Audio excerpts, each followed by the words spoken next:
6 kilometre পাহাড়ি রাস্তা হেঁটে উঠে উপরে যা দেখলাম তা সত্যিই অবাক করার মতো।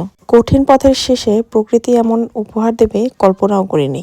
হ্যালো বন্ধুরা, সবাই কেমন আছো? আশা করি সবাই ভালো আছো। আমিও অনেক ভালো আছি। অনেকদিন পর তোমাদের সাথে আবার একটা লং ভিডিও শেয়ার করতে এসেছি। তা এটা আমার একটা নতুন পেজ, আর আমার আগের পেজটা একটু প্রবলেম হয়েছে, তাই ওই পেজটায় আমি বেশি একটা অ্যাক্টিভ থাকছি না।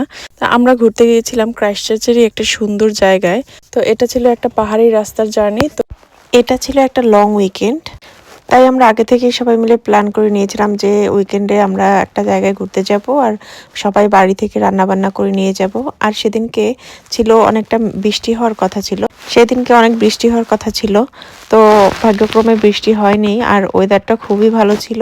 তো অনেকটা হাঁটতে হাঁটতে পাহাড়ের চূড়ায় উঠতে উঠতে আমাদের অনেকটাই গরম লেগে গিয়েছিল। তো আমরা সবাই সেই রকম প্রস্তুতি নিয়ে নিয়েছিলাম যাতে বৃষ্টি হলে পাহাড়ে উঠতে কোনো সমস্যা না হয়। আমরা সবসময় দূরের ঘোরার জায়গাগুলো পছন্দ করি, কিন্তু আমরা যেই সিটিতে থাকি, ক্রাইস্টচার্চ সিটিতে, এখানে যে এত সুন্দর একটা ঘোরার জায়গা আছে, আসলে না গেলে সেখানে বুঝতে পারতাম না। এখানে উঠে মনে হয়নি যে আমরা ক্রাইস্টচার্চ শহরেই আছি, আমাদের সিটিতে আছি, কিন্তু মনে হয়েছিল যেন আমরা অন্য আর একটা সিটিতে চলে গিয়েছিলাম। ভিডিওতে দেখতেই পাচ্ছ সবাই আমরা পাহাড়ি রাস্তায় উঠতে উঠতে কতটা হাঁপিয়ে গিয়েছি। এটা মোটামুটি 1 ঘন্টার রাস্তা যদি ভালোভাবে হাঁটা যায়। তো আমাদের সাথে বাচ্চারা ছিল, আর ওরা নিজেরাই পায়ে হেঁটে উঠেছে, তাই একটু আমাদের 1 ঘন্টার জায়গায় বেশি সময় লেগেছে। তো আমরা মোটামুটি আমাদের 1.5 ঘন্টা লেগেছিল আমাদের গন্তব্যে পৌঁছাতে। উঠতে যতটা সময় লাগে নামার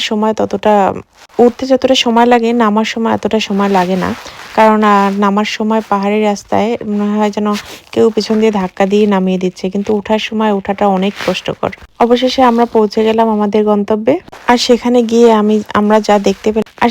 গিয়ে এমন সুন্দর দৃশ্য দেখে আমাদের হাঁটাটাই সার্থক হয়ে গিয়েছিল। বাড়ি থেকে আমি ফ্ল্যাক্সে করে কিছুটা চা বানিয়ে নিয়ে গেছিলাম, কারণ আমরা হলাম চা লাভার।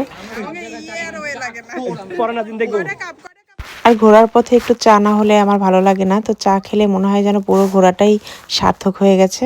তো যারা যারা চা না খায় তারাও সেদিনকে ঘুরতে গিয়ে চা খেয়েছিল, কারণ আমি জানতাম যে এতটা দূর হেঁটে গিয়ে সবারই মন চাইবে একটু চা খেতে। সেখানে দাঁড়িয়ে কিছুক্ষণ আমরা চাটা খেয়ে ছবি টবি তুলে তারপরে আমরা সবাই নেমে চলে আসলাম। আসলে পাহাড়ের চূড়ায় পৌঁছে বুঝলাম কিছু সৌন্দর্য অর্জন করেই দেখতে হয়। পথটা ছিল কঠিন, কিন্তু স্মৃতিটা হয়ে থাকবে সারা জীবন। ভিডিওতে যতটা না সুন্দর লাগছে জায়গাটা, বাস্তবে তার চেয়েও 1000 গুণ বেশি সুন্দর। ছবি টবি তোলার শেষে সবাই নেমে রওনা দিয়েছিলাম গাড়ির দিকে। তো এখান থেকে নেমে যেতে আমাদের মোটামুটি আধা ঘন্টার উপরে লেগে গিয়েছিল।